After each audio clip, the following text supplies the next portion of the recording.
Question number 50 says, the operational costs of the Miner 49er amusement park are $300,000 per day. The business manager for the park uses the function r of x equals 100x times the quantity of 0.5x plus 5 to project the revenue for a given day if x people visit the park. First part A says write a function that models the net profit of the amusement park for one day if X people visit the park. Note that the net profit is the revenue minus the operating costs. So we have the revenue here. So our profit will be the revenue, which is 100x times 0.05x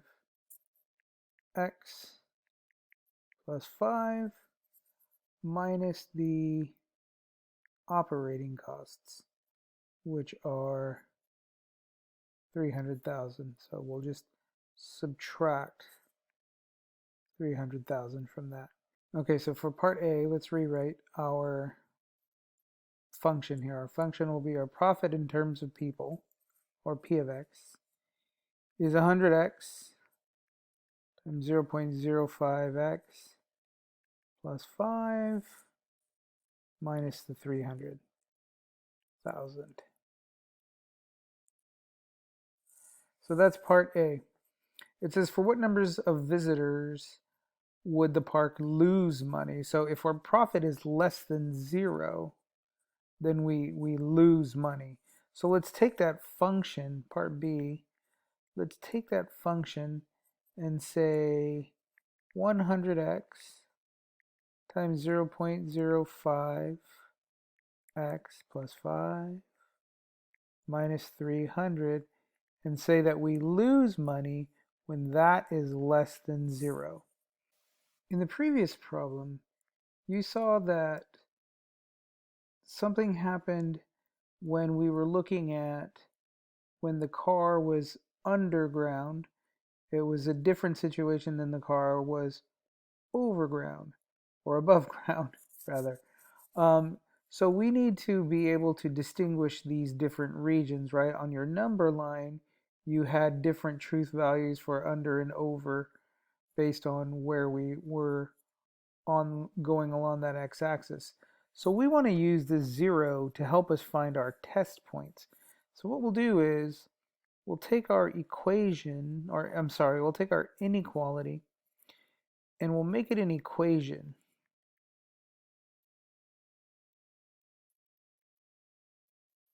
We'll make it an equation, and that'll tell us where these points would be, except our graph is going to be a little different. Our graph would look a little more like slightly elevated because it does have a slope, a very, very slight slope, but it works the same as when we're trying to cross that x-axis. So let's figure out what our test points are going to be. Let's go ahead and let's just use colors because it sounds like a fun thing to do right now. Let's see, 100x times 0.05 would be 5x squared, and 100x times 5 would be plus 500x's, and then minus the 300,000, set equal to 0. I want to factor out a 5 there. I don't like that 5.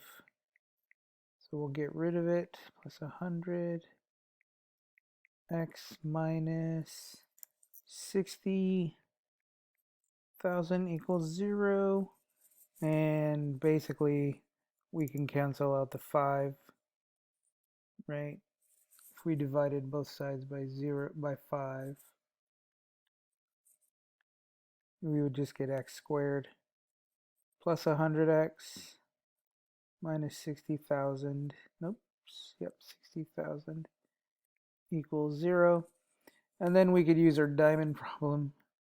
Our diamond problem, see, negative 60,000 x squared should combine to be 100x Let's see, I know 6 would be a 2 times 3. 1, 2, 3, 4 zeros, so 200. 300 sounds good to me. That's a negative and that's a positive, so that should be a minus 200 and a plus 300 if I'm not mistaken. So it looks like we will factor to x minus 200 times x plus 300 equals 0. Now what this means is that we will have to use these factors to find values along our x-axis here to say, okay, well, we know that one possible 0 would occur at a negative 300 because negative 300 plus 300 is 0, causing this to be 0. Another possible, I should not have made that open.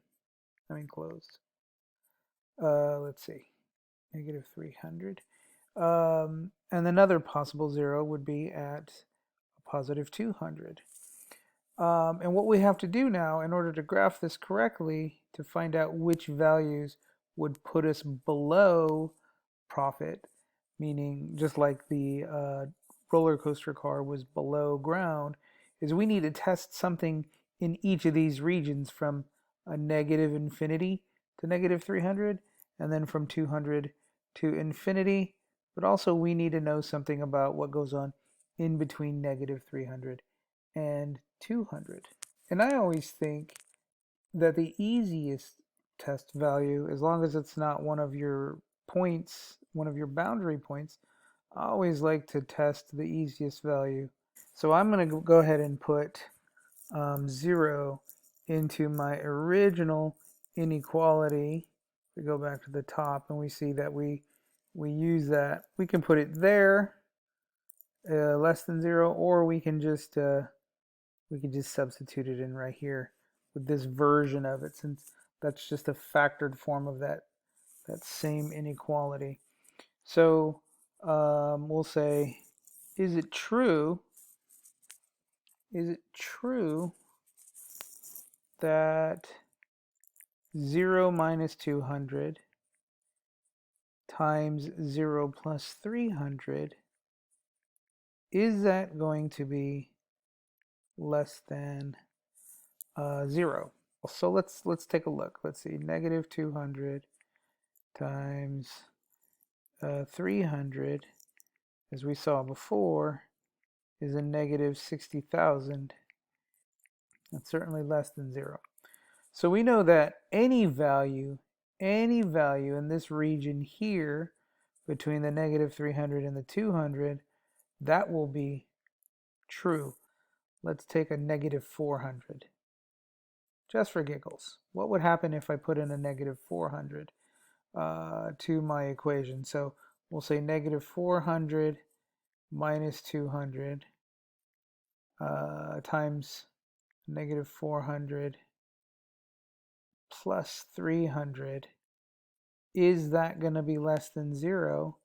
And this will be a negative 600, and this will be a negative 100. And you can do the math there if you want. It's just 60,000 again, except that 6 and the 6 negative 600 and a negative 100 would be a positive 60,000, and that, friends and neighbors, is not less than 0.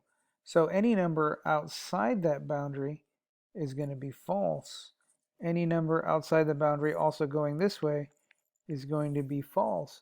So it looks like our only values which make it true are the ones that go between 0, negative 300, and positive 200.